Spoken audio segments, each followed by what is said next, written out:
Hi, welcome to Education Roundtable, a conversation about Montgomery Public Schools. I'm Tom Salter, and we're so glad to have you here today.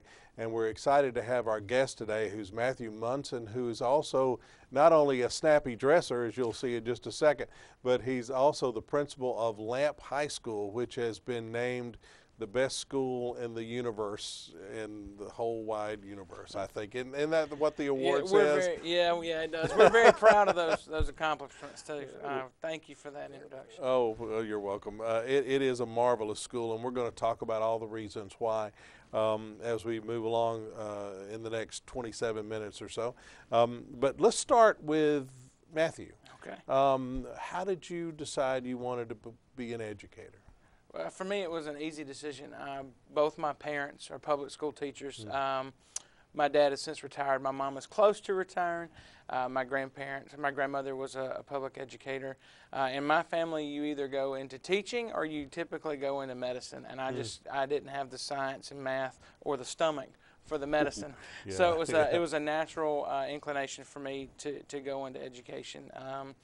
From a very early age, spending all those afternoons at teachers' meetings and in the summer and in my classroom of my mom and my dad, it just seemed to fit. I really enjoy working with kids, and I always kind of felt like I never was going to grow up myself, and I always wanted to have that childlike appeal to my own personality, and I get along well with kids, and so it was just kind of a natural hand into a glove. It was just an easy fit. Well, you started as a teacher? I did. I've taught everything from 7th grade through 12th grade in my career. I'm a certified history teacher, so I've taught 7th grade American Government, World Geography, 8th grade World History, AP Psychology, and 12th grade American Government Economics. Dr. Williams from Lanier is also a history guy. So you guys sit together at meetings and talk about World War II or whatever. We do. Well, usually when me and Antonio are sitting together, we're getting in trouble because we won't be quiet. Yeah. But Antonio's a history guy, and so Bobby Abrams at JD, also a history guy, and was a history teacher when I was in high school at my school. Yeah, right. Wow. So Coach Abrams has known me from the time I was a kid and worked with my mom and my dad. He's a great teacher. But when I moved into administration, my administrative experience is with elementary and secondary. I've been a high school and elementary assistant principal, an elementary principal, and now high school principal. So I take pride in the idea that my experience runs the gamut of public education, K through 12. Well, before you went to LAMP, were you involved in any of our schools here in Montgomery? I was at a Montgomery Catholic. I served them as as a government teacher and a coach. Their high school assistant, elementary assistant, and then their elementary principal. And then I left there to come to LAMP at MPS. Wonderful. Well, we're glad to have you. Thank you. LAMP is almost a living, breathing thing unto itself. You talked about working with kids. You also have to work with parents, and you have to work with community supporters and things like that. I would imagine that one of the more challenging things and please correct me if I'm wrong, but one of the more challenging things you've had to do in your tenure at LAMP was move into a building and then a building and then a building. Yes. The moving process was extremely challenging. I'll never forget that was always one question that stuck out for me in my interview. The superintendent at the time, Miss Allen, asked me how I would do that and what my plans for that would be and what that would look like. And, I remember my answer, and I thought, yeah, I nailed that. And then I'm in the middle of moving last summer, and I'm like, I had no idea what that meant. And I was not ready for that. Right. But the great thing about the moving process is it gave us a chance to really kind of reflect on where we've been and look forward to where we were going to go. It also gave us a chance to literally clean out. Teachers are notorious for being hoarders. Sure. We still had maps and globes with the old, USSR on it. That's a history reference. So I was like, we got to get rid of some of this Only stuff. 48 states. Exactly. Right. The stars and stripes are all, nice and symmetrical. It's like, that's not how that's supposed to look. No, not anymore. So we got through that process, and we moved into a great facility. And now we've kind of taken that facility from, hey, it's new, it's ours. And everybody who's ever bought a new house or moved to a new house, it takes about 6 months to a year to make that house a home. Right. Well, we're in the homing process. We're putting our stuff on the walls. We're putting our posters up, our pictures up. our kids are making murals and decorating our teachers' classrooms, and so now we really feel like we've kind of got that home sense about it, and we're really owning that and making it ours. And Lamp has been almost a nomad in that it started at Lanier, Right. and then moved to West Jeff Davis. Right. And then from West Jeff Davis to Houston Hills. Right. And from Houston Hills to McGee Road. And so it finally is home. That's right? correct. Nobody's planning on moving anywhere. Not that I'm aware of. Okay. Not that I'm aware Not of. that I've heard of either. So that's yeah, excellent. It's home, and with the move, it came a lot of facilities that we're new to having. You know, we have our own home gym for the first time ever for athletic events and fine arts events with a stage, and you know, that's one thing we love, but it's also one thing that we miss because in our time at West Jeff Davis and Houston Hills and partnering with the Loveless Community Center there, we felt like we were part of that community. Our kids felt attached to that community. The community center felt attached to the school. Our success was their success. Our kids going to basketball games provided them with a revenue stream because they would always pitch in with our concessions, and it was a very mutually beneficial relationship. And while that relationship has gone away, the idea that now we have our own home space, it's ours, we don't have to constantly hunt and search and who's going to be here and where are we going to play and what about this. And then we've got, you know, practice facilities for all of our sports teams, baseball, softball, track, soccer, which is wonderful. The one thing about that is it still forces us to schedule and share because one thing at LAMP, and you know this, one thing that we pride ourselves on is student involvement. Overwhelming majority of our student population is involved in some extracurricular activity, and a large portion of that is our athletic program. Now, your football team stinks because you don't have one. That's right. Yeah. And we don't have a football team. But you're undefeated. We Your are football undefeated. team That's is exactly right. But some of your other sports have really taken off. I know you just had recently had a couple of kids sign college scholarships for soccer. That's correct. We've had a couple of kids sign college soccer scholarships. We currently have an alumni playing Division I college baseball and was a freshman All-American. We have kids who sign track scholarships every year. We've really put a lot of emphasis on growing and developing our athletic programs. We have a pretty good athletic record in regard to playoff appearances and postseason success. We won the school's first state title in 2016 in cross country. We've been on the brink with several runner-up finishes in other sports since, and we're looking forward to adding to those in the future. Fantastic. But, you know, as much as important as athletics are to the school, LAMP is about academics. Absolutely. We never forget that our first and primary focus should be to prepare our students for college, career, and beyond. And for many of our kids, that preparing for college and career is multifaceted, but it's also inseparable. They realize they're going to college. Most of our children pursue an advanced degree after their undergraduate degree, and so we have kind of geared and tailored our curriculum focus to be that we're going to have you ready for your undergrad, but then we're going to extend that and to push you so you're ready for that master's degree, your professional school, your PhD program. Well, you have your classes. You offer some classes at LAMP, I think. While most of them are also available in our traditional schools, you do have a couple of classes that are unique to LAMP, don't you? Sure, and that would really fall within our AP program. We offer an extensive AP program with juniors and seniors taking a full AP curriculum. Some of those courses that we offer are kind of unique to LAMP. We offer a lot of the AP foreign languages, Mandarin Chinese, German, Latin, French, Spanish.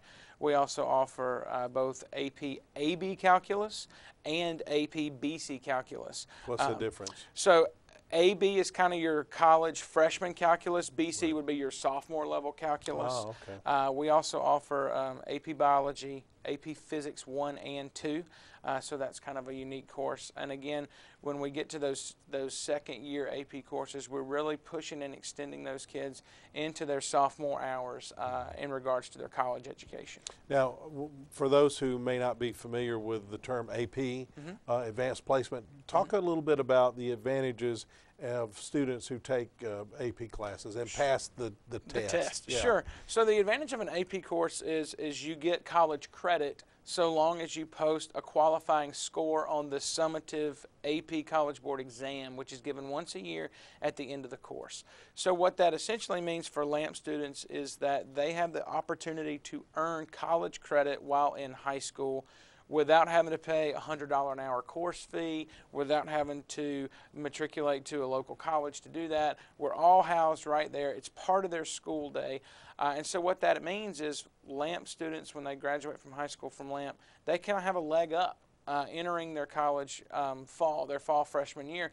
I think the average kid graduates from LAMP with 12 to 16 hours of college credit, meaning they're already starting as a second semester freshman. Right. For anybody who's ever registered for classes, that means you're not fighting for that 8 a.m. history class or trying to get that 5:30 on Friday English class. You finish those, so you're able to get a jump start on your professional studies in your major.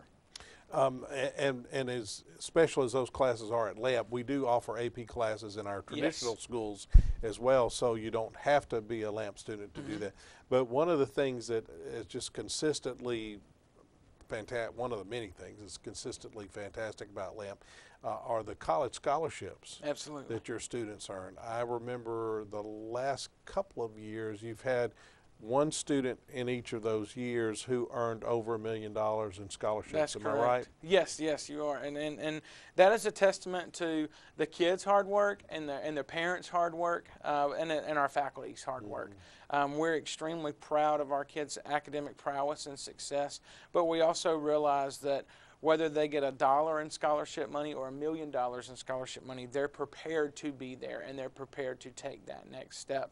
Our graduates are accepted to schools all over the country, ranging in prestige from Harvard, Yale, Stanford, Carnegie Mellon, to your flagship state schools, Auburn, Alabama, Georgia, and to your small liberal arts colleges, and everywhere in between. And our kids find their home on those campuses, and they leave a lasting impact, which for us at LAMP goes to show that what we do and the job we do is having a lasting impact on our kids, and our colleges where we send our kids recognize that fact.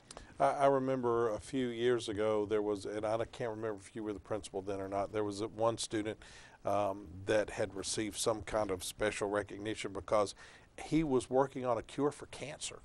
I mean, this was a high school kid who was working, I think he was a junior at that time, was working on a cure for cancer and had done the research that he had done, had made enough of an impact that somebody out there recognized what he had done. And That's right. And in fact, we have kids who are doing that now. We have students who are constantly researching with local colleges. We have kids who have great research relationships with ASU, and they do a lot with them. We send kids to summer programs at Auburn and Alabama. We send kids to summer programs, or I've sent kids to summer programs at Boston University for research, Stanford for their summer programs. And my guidance to the kids on a summer program is find a program you're interested in, one that really you think you could do for your career, apply, and whatever we can do to help you go and get there, we'll do that. The great thing about those summer programs for our kids' perspective is it widens their scope of interest, and it lets them see that there's more to the world out there than Montgomery, than Alabama, than the Southeast.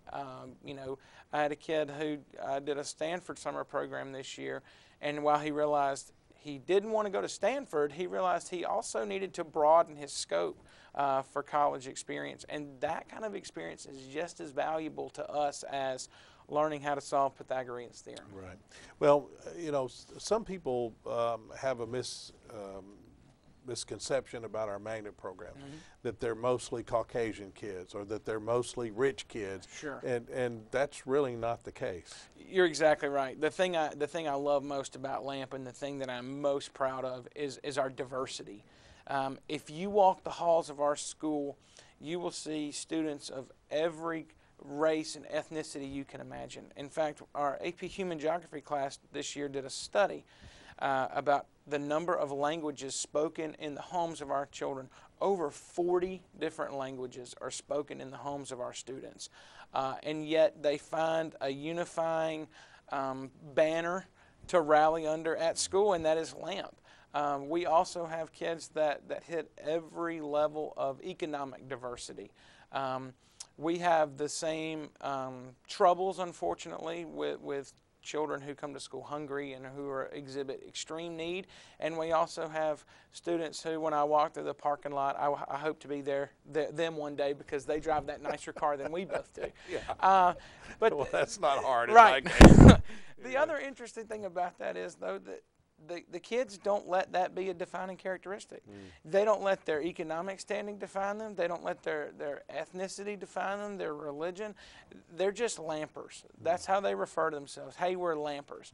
And if they can find a unifying facet, they latch onto that. The familial aspect that our kids present on a daily basis is something that I would put up against any school in the country.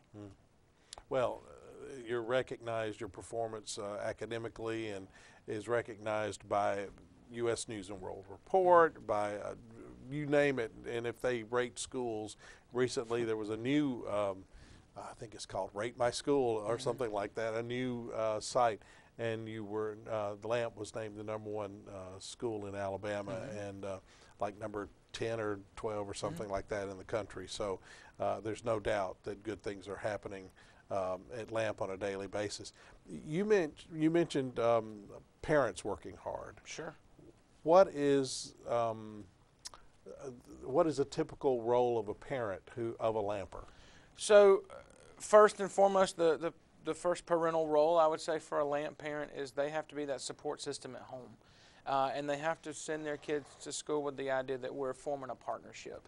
I encourage the staff and myself, and I tell the kids freely all the time, you know, I'm your parent at school. I'm going to treat you just like my own children should be treated. And so when I tell you that I love you, I really mean that. It's coming from a place of genuineness, and I can and will do anything I can to help you. And our staff really latches onto that too. So we've got to be that support system. I'm going to be their parent at school. You're going to be their parent at home, and together we're going to get them where they need to go. The next thing I think a typical Lamp parent would say is they have to be a financial arm. Our kids are involved in everything and compete, you know, regionally, nationally, and internationally. We have students compete, and so that comes with money. And oftentimes we need money.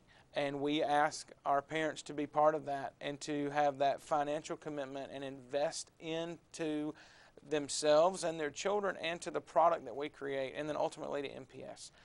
Because Lamp is a magnet school, a school of choice, it's not able to accept all of the different revenue streams that are available to traditional schools in the district. But we don't ever let something like money be a limiting factor. And so I'd say the second one is the philanthropic arm. And then the third one is we need that sweat equity as well, and that parent support by coming to the school, showing up at events, campus cleanup day, being the kids' cheerleaders when they're competing, reading questions for Scholars Bowls, driving kids to a debate tournament, anything and everything under the sun. We really look for that parental partnership to help their kids realize their dreams and to push the school forward. We can't succeed without them and vice versa. What would you say to someone who's watching who has a child who's elementary or even younger age who would like them to attend Lamp one day? I mean, how do you get there? So the easiest way to do that is to be inducted into our magnet program early, because we are part of a feeder pattern. But for kids who are interested in starting at Lamp in the 9th grade, we need to look at our admittance requirements, which as current are they must have at least had Algebra 1 by the time they're in the 8th grade. They need to have a satisfactory discipline record. Most of kids who apply can easily achieve those first two. I think the thing that separates a successful Lamp student from a student who gets to Lamp and realizes this is not a good fit for me, or they struggle, is that innate curiosity and lust for learning. Our kids traditionally don't have to be told to, hey, read this book, or let's break down this document for history class, or let's really dig into this multifaceted, hard math word problem. They kind of naturally have that characteristics developed already, or it's kind of that innate ability to do that. And I think the other thing that parents need to know who may have kids interested is try it. We will do everything we can to make that experience a positive one for them. But we also are not going to let a child flounder and struggle unnecessarily. We want to be there to help, and we want to be there and we want to be there to breed that success. But in the event that it doesn't happen too, we want to be able to say, hey, look, this may not be the best fit for you, and that's okay. It doesn't mean you can't do it. It means, look, your bend or your natural innate abilities may be in this area where mine are in this area. And that's the beauty about our magnet program. We have a place for you, whether you want to be a world-famous astrophysicist and need all the academic background, or you want to be a world-famous pianist, we have that, or if you want to be the next Bill Gates. We have an opportunity for that to happen right here in Montgomery in our magnet program, and we are all extremely proud of and support each other as well. When LAMP does well and I get a call from my colleagues at Brewtech or BTW, I'm so appreciative. And when they do well, we give those calls in return because we realize that as Montgomery goes and as we grow and develop as a city, it's going to take the artists, the academics, the tech people, the musicians. It's going to take us all to be successful and to take Montgomery where we want it to go. And while our magnet programs are very special and children are focused in specific areas, our traditional programs also offer opportunities for all the things that we've had Academy Award winning actors come out of it and astronauts and everything else that come out of our traditional program. That's true. This is just students who know what they want and their parents who are willing to put forward the effort. That's right. To get them there. That's what magnet programs are all about. Well, what's on the horizon? What have you got up your sleeve? Anything special? Right now we're still trying to get our facility to be our own. We have several capital projects that we're working through with our parent groups to improve campus, to beautify campus, to improve the aesthetic as you would. We're always looking to improve our curricular offerings and our programming. And one thing we've kind of really taken charge of lately is we want to add some decent electives and increase our elective opportunities for our kids.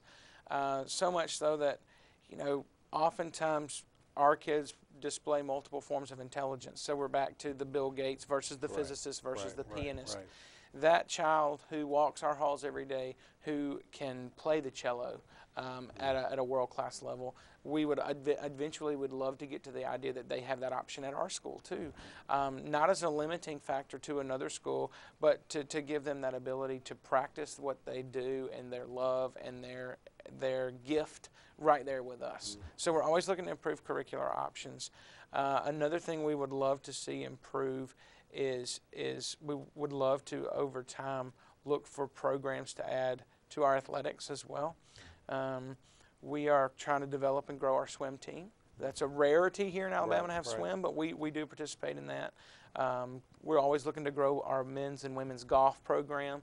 And then what we want to do with those programs is kind of be ambassadors for MPS. I would love to be able to go out and say, look, here we are, Lamp High School from Montgomery, Alabama, representing MPS on this stage, and on this stage, and on this stage. And I don't want to have a stage that we miss simply due to, oh, we only had 3 students who could do it and we need 5. Well, I always want to look for those opportunities and capitalize on those opportunities to grow and develop our brand, both as a school and as a district. Somebody was telling me there's a new sport, like electronic gaming, esports. That's right. Esport is actually a thing. It is a thing, and I'm proud to report that Lamp High School currently undefeated, ranked #1 in the state. I have no doubt. We're going to try to do our best and win there as well. And when the kids brought that to me, they're like, Mr. Monson, there's this thing now, and we really want to do it, and it's like esports. I'm like, y'all, that is not a real thing. They come back within 20 minutes. It is a real thing. Wow. They said, I already have a teacher who's willing to do it. Wow. Can we get a uniform? Wow. I'm like, wait a minute. Do we need a uniform if we're playing? So we got them shirt. We're going to get them shirts. They're doing it. They're enjoying it. And it's just another way for us to kind of wave our flag and say, hey, here we are, take notice. Well, it's back to that finding something that a kid can latch on Absolutely. to and apply some of the things that he or she has learned in the classroom through their fun time. Absolutely. So that's fantastic. Well, we're just about out of time. I want to ask you a couple questions. Sure. What's your least favorite part of your day? Oh, you put me on the spot. I did the same thing to everybody, so don't. I think a lot of times the hardest part of my day and the least favorite thing for me is things that pull me away from my building. Now, we understand those are necessary and they have to happen. Sure. But I re-energize myself and I get my love for my work by being with my kids. Sure. So I'd say when I have to leave the building for those, meetings, and I'm sure, Tom, you're there too. Oh, most they're a of joy. them. Yeah, they are. They're lots of But fun. we understand why that has to happen. Yeah. You have to get in front of each other and Absolutely. talk about issues and problems and solutions. So, all right, well, what's the opposite of that? What's your favorite part of your day? Was watching kids when they get it, whatever it is, when they've been struggling in a class and the proverbial light bulb clicks on, or when a team's worked hard all year and they've achieved their goal, or when it's activity period on a Friday and we're going to have our Pi Day pep rally, or we've got a group who's going to come out and sing with our student-run jazz band. Just watching them express themselves in the myriad of ways in which they are gifted and talented, I get a lot of joy in that, and that really renews my spirit. Well, we've got only like 30 seconds left, but what do you need? I know when you got this new building, but there was no money for bushes or flower pots and things like that. Right. What do you need? We need irrigation, so money to fund our irrigation system for our athletic facilities, aesthetic upgrades, bushes, landscaping. We also need some money to kind of keep our programs, our fledgling programs going. Esports, swimming, SUS, our student-run fine arts review, all of those things cost copious amounts of money that we always don't have. But more so than your money, we want your time and your talent. We are always asked to give freely of our time, talent, and treasure. And so whatever of those you have, your time, your talent, or your treasure, if you're willing to bring it to Lamp High School, we'll put you to work in whatever capacity that is. That's fantastic. And in order to do that, they need to just call the school. Absolutely. Or send you an email or something like Absolutely. that. And all that information is available on our website, which connects to your website. That's so right. That's it. Just go to www.engageeducateinspire.org. Or you can call the main number 223-6700 and we'll zip you right over to Mr. Monson and his fine staff. Again, sir, thank you so much for being with us today. It's been a pleasure to learn more about the best high school in Alabama and probably the entire universe, though. But we are so glad you joined us today. Hope you learned a little something, and we look forward to seeing you next time on Montgomery Public Schools Education Roundtable. Have a great day.